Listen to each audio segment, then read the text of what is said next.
All right, let's start slow and take a long look at something you don't see every day anymore.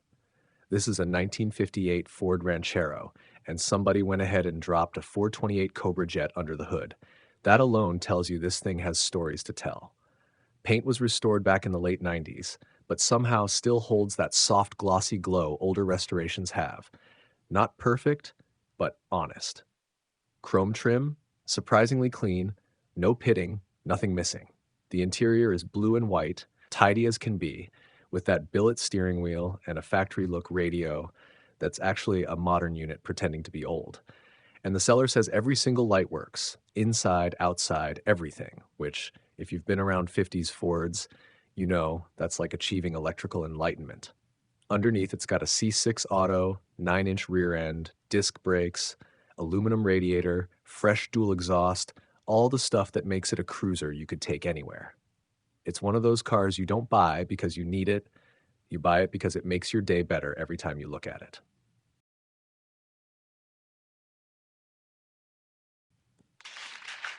2. 1969 Chevelle SSS 454, ready to paint. Now let's move to something a little louder. This is a 1969 Chevelle SS with a healthy 454 already running and sounding good. Power steering, AC, bucket seats, center console, all the ingredients of a proper muscle car. But here's the best part. The previous owner wrapped it in pink. And when the current owner pulled the wrap off, well, the paint underneath came off with it. So now the car looks like it's halfway between ready to paint and rocking the distressed vintage t-shirt look. Body is solid, stance is right, engine bay looks sorted, and you can literally drive it as is. It doesn't need to sit on a trailer. You could take it out today, listen to that 454 rumble, and feel the car vibrate through the seat. It's a Chevelle that's already past the hard parts, the mechanicals are done, and the only thing left is deciding what color you want it to be. You can either finish it or just enjoy it in its chaotic, rebellious state.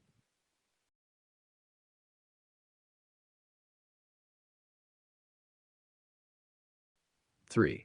1969 Cadillac DeVille convertible. Okay, deep breath. Let's slow things back down because this right here is a 1969 Cadillac DeVille convertible. Persian aqua paint, white interior, and a big 472 V8 that probably makes more torque at idle than modern cars do at full throttle. This is the kind of car you don't drive fast. You glide, you settle into the seat, drop the top, rest one hand on the wheel, and suddenly the world feels like it's moving a little slower, in a good way. Interior is clean, top looks fresh, paint has that classy glow that older caddies wear so well. Power steering, power brakes, classic AM radio, all the original Cadillac charm still intact. And the seller calls it a great cruiser, and yeah, I believe it. This looks like the kind of car you take out on a Sunday morning with coffee or late evening when the sun is starting to drop. It's not a project, it's not a rescue mission. It's a rolling living room with style, and it's ready to go.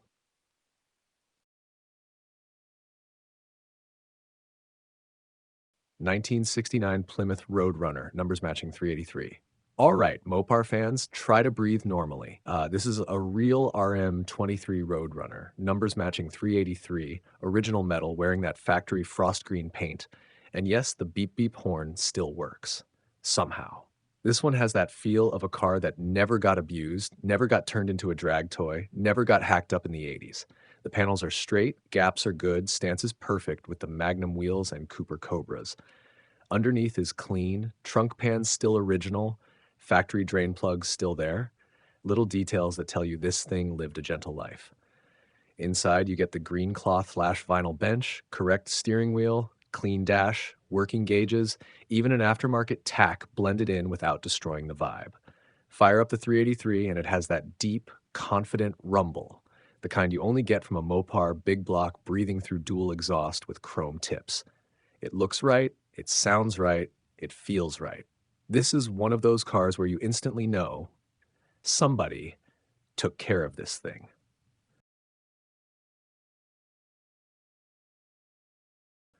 Non-extra 5, 1956 Chevrolet 210 Tri-5. Now here's something for the Tri-5 crowd, a 1956 Chevy 210 that has clearly been loved from bumper to bumper. Red on black, small block 350 with dual Edelbrock carbs sitting up top, Clean wiring, clean plumbing. Everything looks like it was done by somebody who builds cars because they enjoy doing things correctly. Top side looks great. Underside looks just as good. No undercoating, no cover up, no mystery goo, just clean metal painted properly. That alone tells you the builder wasn't hiding anything. Interior is simple but sharp, stance is right, the exhaust has that smooth mellow tone these old Chevys are known for, and the seller's attitude says everything. No junk, no projects. Which, yeah, this isn't a project. This is a finished classic someone took their time with. If you've been hunting for a clean Tri-5 that doesn't need a rescue team, this is exactly the vibe.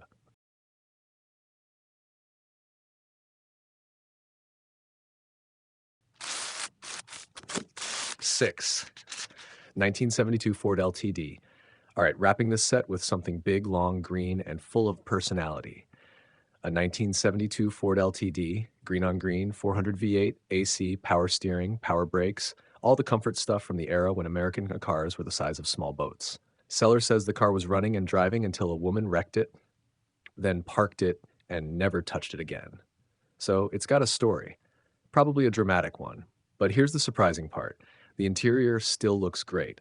Seats, dash, panels, all clean, paint still shines, body still straight, no rust.